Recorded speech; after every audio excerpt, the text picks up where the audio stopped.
Hey guys, I hope you're having a great week so far. Wednesday's 5 for 5 this week comes to you from the book of Ecclesiastes.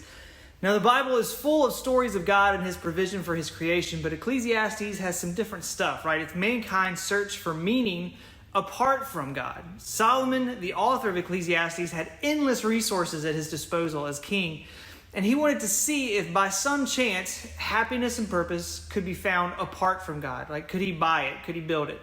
It was like a great experiment to see if we could find purpose by our own hands. So let's see how Solomon did, beginning in Ecclesiastes chapter 2. He said, I said in my heart, come now and I will test you with pleasure. Enjoy yourself. But behold, this also was vanity. He tells us all the different places that he looked for purpose in verses 4 through 10 of Ecclesiastes 2. And it says, I made great works. I built houses and planted vineyards for myself. I made myself gardens and parks and planted in them all kinds of fruit trees. I made myself pools from which to water the forest of growing trees. I bought male and female slaves and had slaves who were born in my house.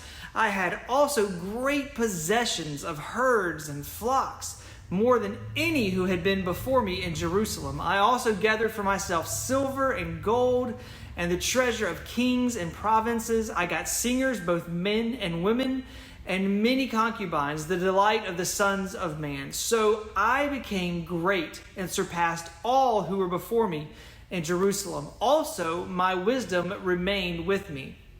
And whatever my eyes desired, I did not keep from them. I kept my heart from no pleasure, for my heart found pleasure in all my toil, and this was my reward for all my toil. Solomon tried everything. He gained a lot. He enjoyed all the finest things this life could offer. But how did he feel about it at the end of this great experiment? Ecclesiastes 2:11 tells us how he felt. It says, Then I considered all that my hands had done, and the toil I had expended in doing it. And behold, all was vanity and a striving after wind, and there was nothing to be gained under the sun. You know, all the stuff, all the experiences that Solomon indulged in, they left him empty and without purpose. And guys, we are naturally curious people too, and we desire a purpose to live our lives out for. But our need for purpose can't be satisfied with anything that we can purchase or anything that we can build here in this life, guys. We have to look to our Heavenly Father for our purpose and for our fulfillment. A life alone, separated from God, is going to leave us empty.